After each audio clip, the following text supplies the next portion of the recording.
नमस्कार, खबरें खेती में आपका स्वागत है। मैं हूं रूपम। आइए एक नजर डालते हैं आज क्या है खास कृषि समाचार में। आम के मंजरों पर करे उचित प्रबंधन, अनुशंसित कीटनाशकों का ही करे प्रयोग। मल्चिंग तकनीक से कम पानी और कम लागत में अधिक पैदावार। नरेंद्र रश्मि, काशी शिवानी, काशी गंगा लौकी के हैं उन्नत प्रभेद। बीते दिनों राजधानी पटना के बामेती सभागार में जल जीवन हरियाली अभियान के तहत प्रदेश के पशु एवं मत्स्य संसाधन विभाग द्वारा एक कार्यशाला का आयोजन किया गया। कार्यशाला में प्रधानमंत्री मत्स्य संसाधन योजना के तमाम अवयवों को प्रदेश में तेजी से लागू करने की विस्तृत रूपरेखा पर विस्तार पूर्वक चर्चा की गई। इस अवसर पर विभाग के प्रधान सचिव डॉक्टर एन विजया लक्ष्मी ने कहा कि प्रदेश के मत्स्य पालकों को बिहार सरकार द्वारा तमाम तरह की सुविधाएं उपलब्ध कराई जा रही है ताकि उनके जीवन में सुधार लाया जा सके। जल जीवन हरियाली अभियान के तहत आज पशु एवं मत्स्य संसाधन विभाग एक कार्यशाला आयोजन किया गया है। आप सभी लोग जैसा कि जानते हैं कि जल जीवन हरियाली अभियान के तहत करीब 15 विभाग मिलकर काम करते हैं। तो हर एक महीने में एक विभाग का कार्यक्रम संचालित करने की योजना है। किसान भाइयों, आम और लीची के मंजरों की देखभाल का यही उचित समय है, क्योंकि इसी समय मंजरों पर मधुआ और दहिया जैसे कीटों का आक्रमण हो सकता है। साथ ही पिछले कुछ वर्षों से आम पर रेड बैंडेड कैटरपिलर का भी प्रकोप देखा जा रहा है। ऐसे हालात में मंजरों की सुरक्षा के लिए अनुशंसित कीटनाशकों का 3 छिड़काव बेहद जरूरी हो जाता है।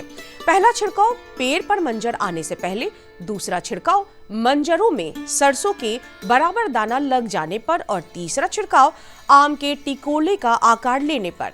किसान इमिडाक्लोप्रिड 17.8% SL का छिड़काव कर आम के बेहतर फल ले सकते हैं।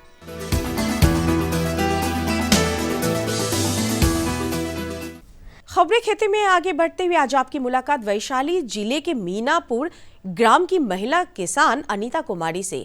वैसे तो अनीता बहुत पहले से ही खेती कर रही है, लेकिन इधर से वे आलू की खेती पर विशेष ध्यान दे रही है। इस बार भी उन्होंने 1 बीघा में आलू की फसल लगाई है और जैविक विधि से आलू उपजा रही हैं। फसल को हरा भरा रखने के लिए वे यूरिया का भी प्रयोग करती हैं। अनीता का कहना है कि 1 बीघा में आलू लगाने में 20,000 रुपए की लागत आती है और मुनाफा 80,000 से 1 लाख रुपए तक हो जाता है। लेकिन जब से हम अपने आलू का बिजनेस से, जैसे सुअर फ्री हो गया, हम सीखे केविको से, वैज्ञानिक लोगों से, तो हम उसमें और जिज्ञासा से ज़्यादा अच्छा से किए। तो हमारी 1 बीघा में आलू जब लगाते हैं तो हमारी अच्छी से उपज हो जाती है। और हम जैविक ही खेती करते हैं हमेशा। हम खाद का नाम तो जानते ही नहीं हैं, सिर्फ थोड़ा सा ही हल्का से यूरिया, मतलब थोड़ा सा यूरिया देते हैं हरियाली के लिए।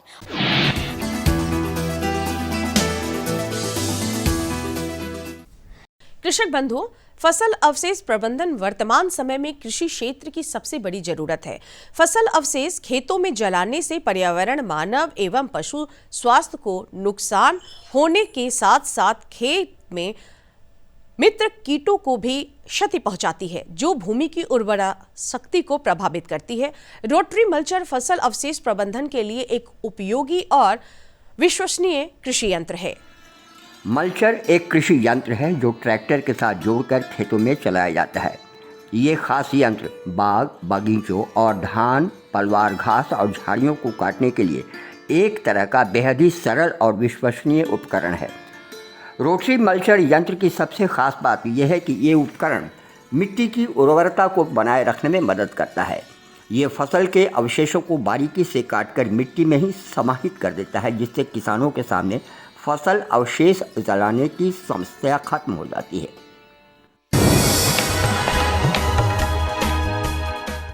गर्मी के मौसम में अगर मल्चिंग तकनीक से सब्जियों की खेती की जाए तो खरपतवार एवं कीट व्याधियों से फसलों की सुरक्षा आसानी से की जा सकती है। साथ ही सब्जी की खेती में बार बार पटवन की भी जरूरत नहीं पड़ती है। मौसम अगर गर्मी का आ रहा है तो मौसम सब्जियों का भी आ रहा है पटवन के लिए पानी की किल्लत के बीच प्लास्टिक मल्चिंग सब्जी या बागवानी फसल उत्पादन की एक ऐसी तकनीक है जिसमें बार बार सिंचाई की ज़रूरत नहीं होती है और अनचाहे खरपतवार से भी फसल की हिफाजत हो जाती है। मल्चिंग तकनीक में खेत में लगे पौधों को चारों तरफ से बेहद पतली प्लास्टिक कवर द्वारा सही तरीके से ढक दिया जाता है।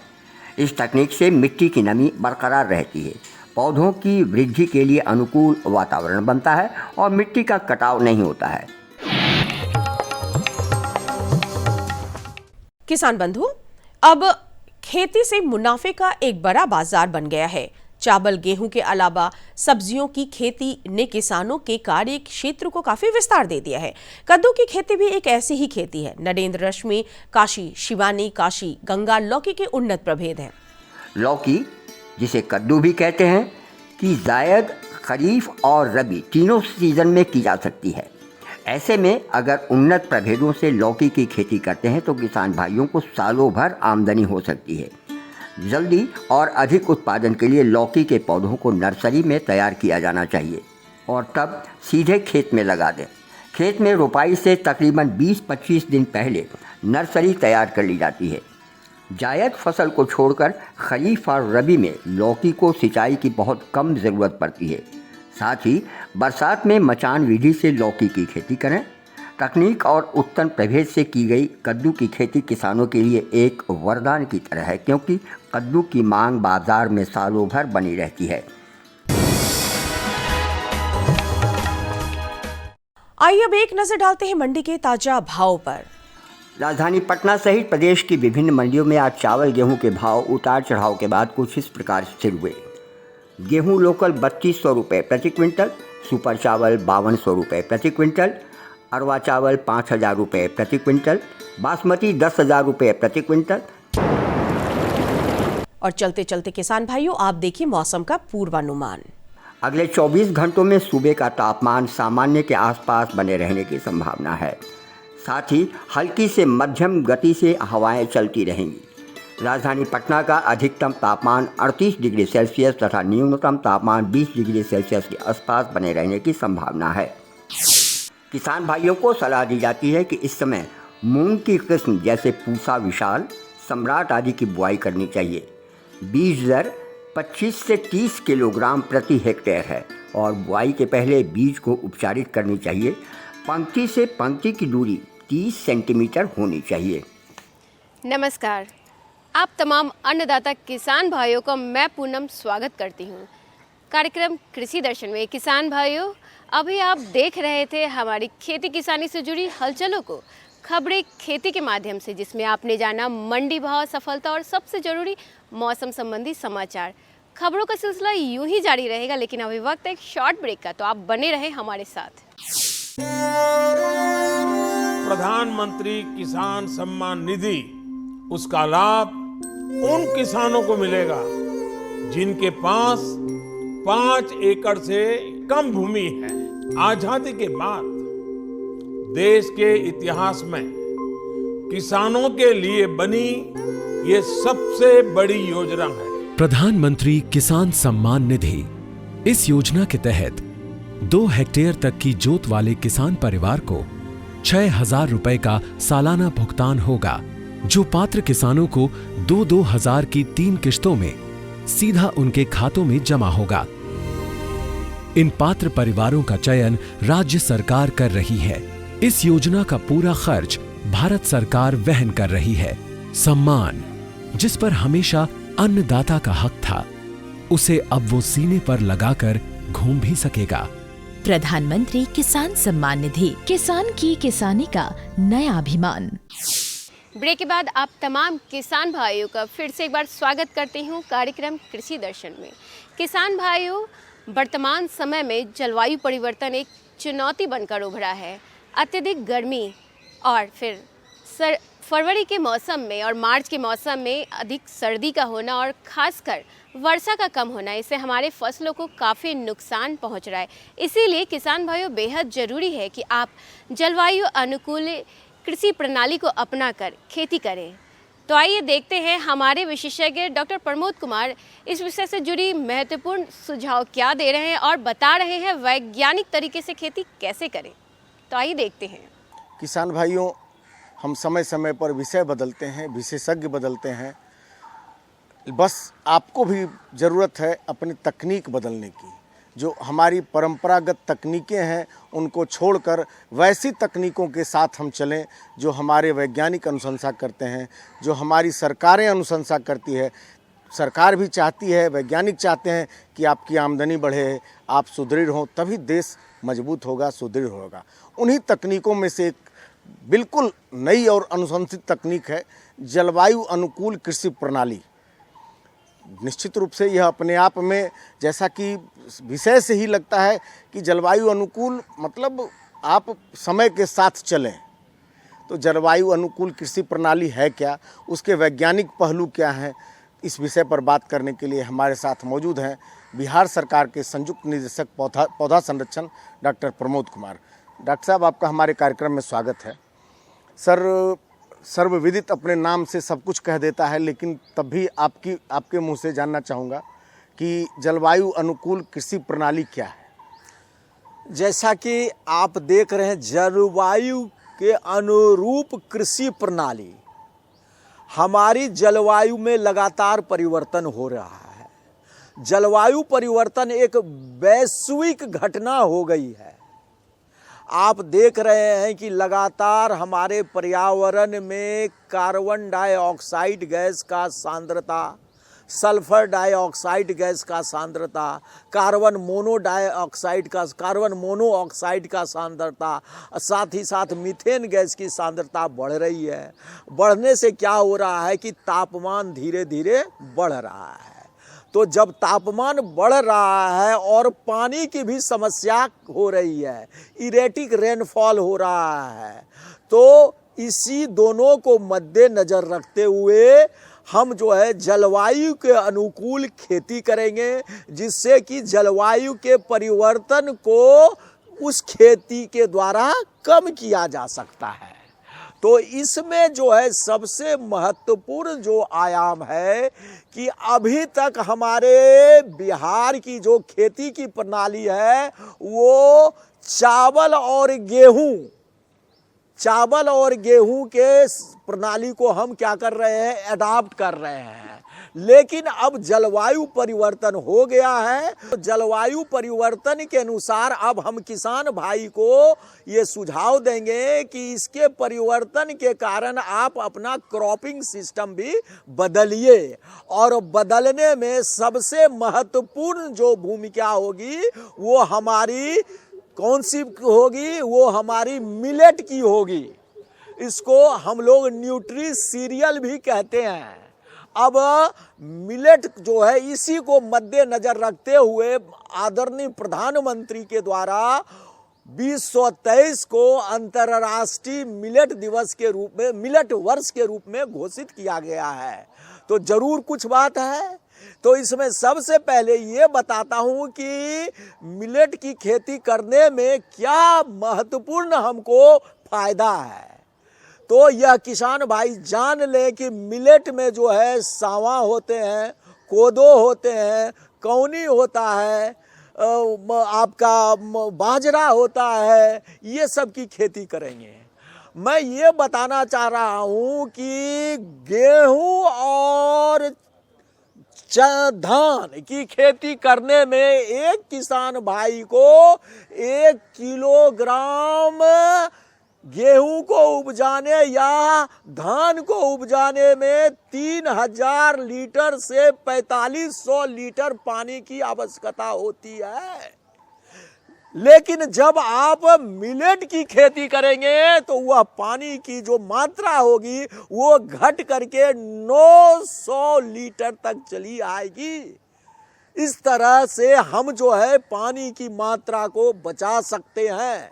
साथ ही साथ जो मिलेट के पौधे हैं, चाहे वो सामा हो, कौनी हो, बाजरा हो, ज्वार हो, उसकी खेती जब हम करेंगे तो उसमें जो है तापमान को, वृद्धि को सहन करने की क्षमता काफ़ी होगी।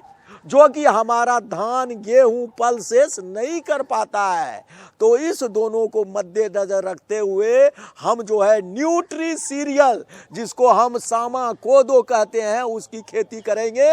और साथ ही साथ इसकी खेती करने के एक और बहुत महत्वपूर्ण फायदे हैं कि सामा कोदो कौनी इस सब में माइक्रो न्यूट्रिएंट्स की मात्रा अधिक होती है। कैल्शियम की मात्रा, मैग्नीशियम की मात्रा, आयरन की मात्रा, फास्फोरस की मात्रा, बोरॉन की मात्रा अधिक होती है। अगर इस अधिक मात्रा वाले भोजन को करेंगे तो हमें हिडन हंगर नहीं होगा, गुप्त भूख नहीं होगा।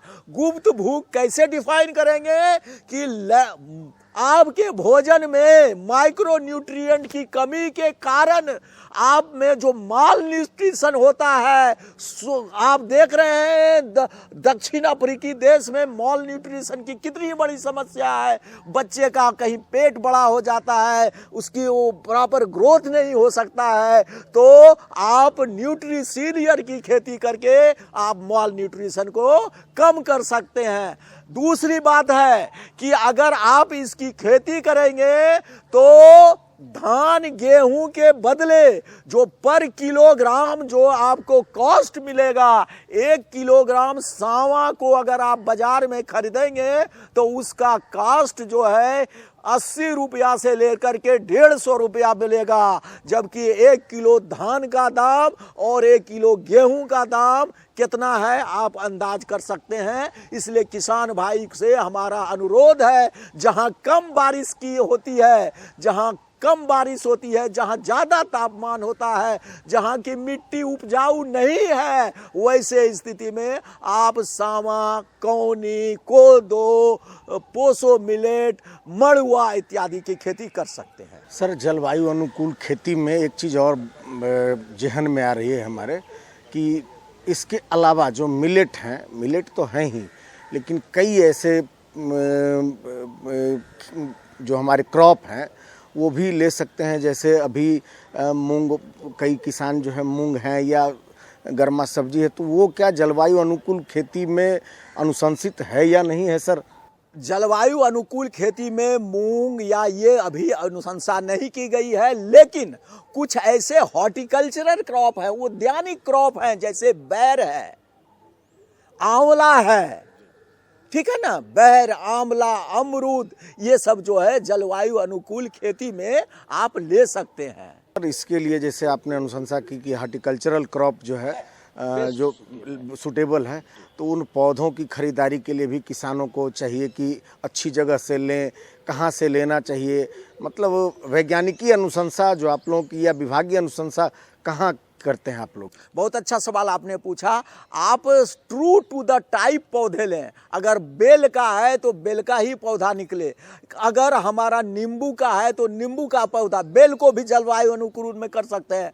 आप जो है बेर जो बेर खाते हैं उसको भी कर सकते हैं। तो ये सब पौधे आपको एक रजिस्टर्ड नर्सरी, जो नर्सरी का रजिस्टर प्राप्त है, रजिस्टर्ड नर्सरी से लें, या फिर सेंटर ऑफ एक्सेलेंस जो है बिहार सरकार का चंडी में खुला हुआ है, आप वहां से ले सकते हैं।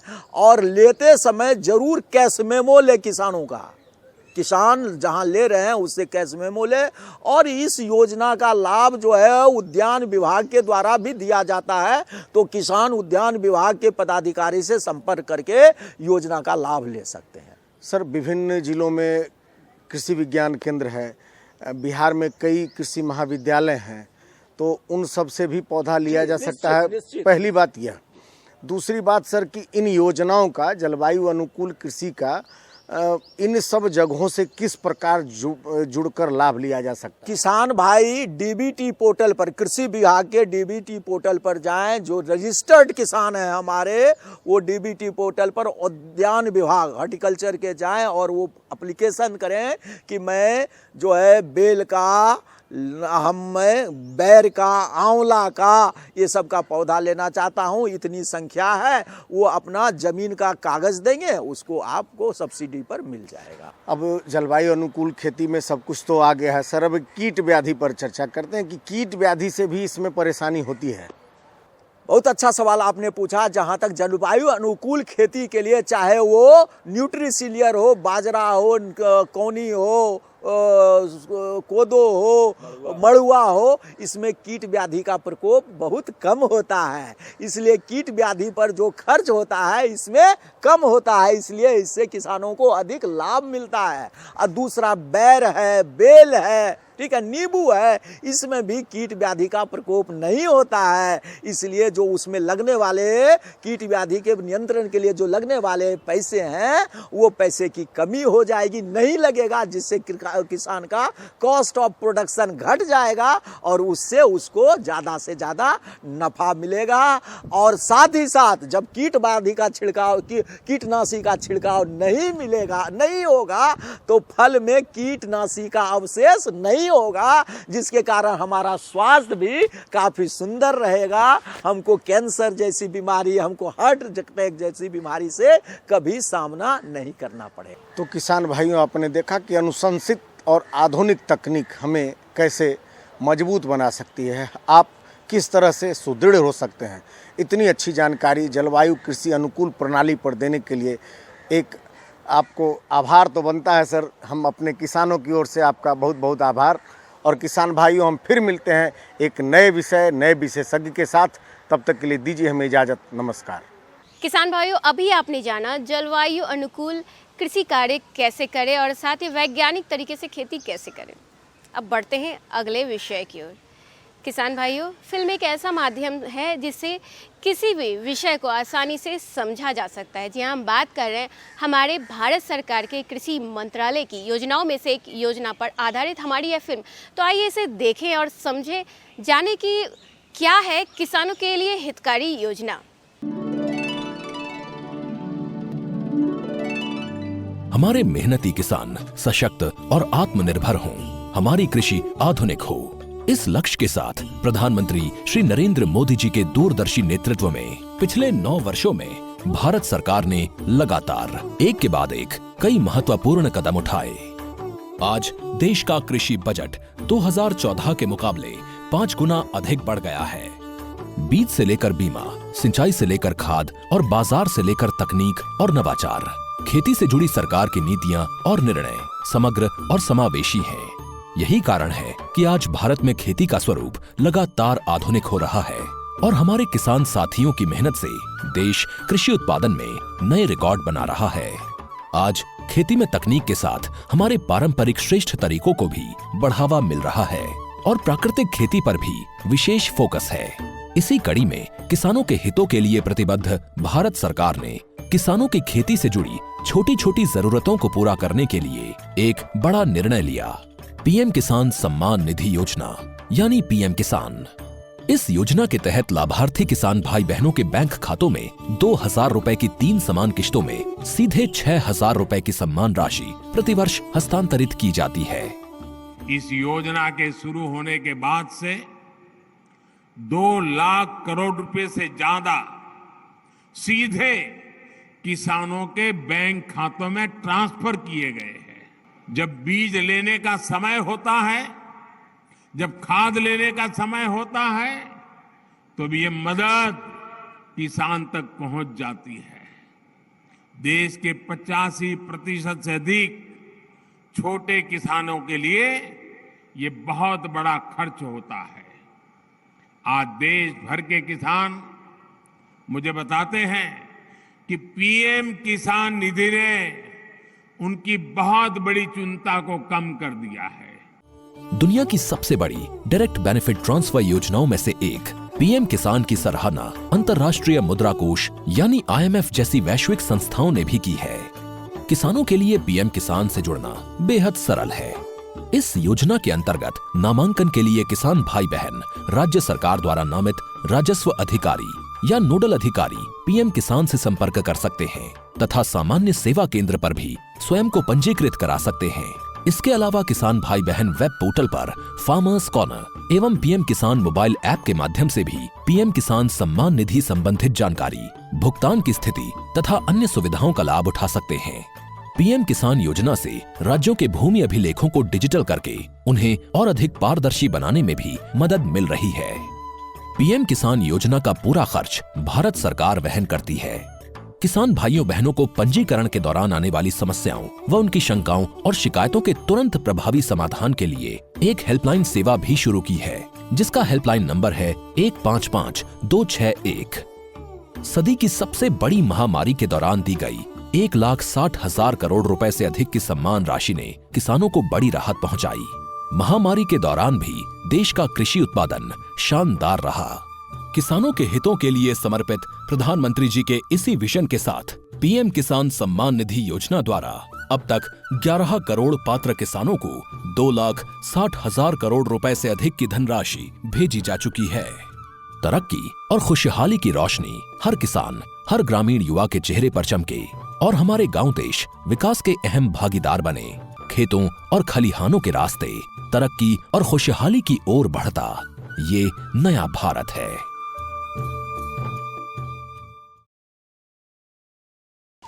किसान भाइयों, जलवायु अनुकूल खेती कैसे करें अभी आपने देखा, और साथ ही देखा भारत सरकार की योजनाओं में से एक योजना पर आधारित हमारी यह फिल्म। अब वक्त है आपसे विदा लेने का। अगले अंक में हम फिर मिलेंगे ऐसे ही कुछ नई और ख़ास जानकारियों के साथ। तब तक मुझे और पूरी कृषि दर्शन टीम को दीजिए इजाज़त। नमस्कार। हमारा पता है कृषि दर्शन, कमरा नंबर 203, द्वारा केंद्र निदेशक, दूरदर्शन केंद्र पटना, फ्रेजर रोड, पटना। हमारा ईमेल एड्रेस है director@ddkpatna@gmail.com और kddkpatna@gmail.com।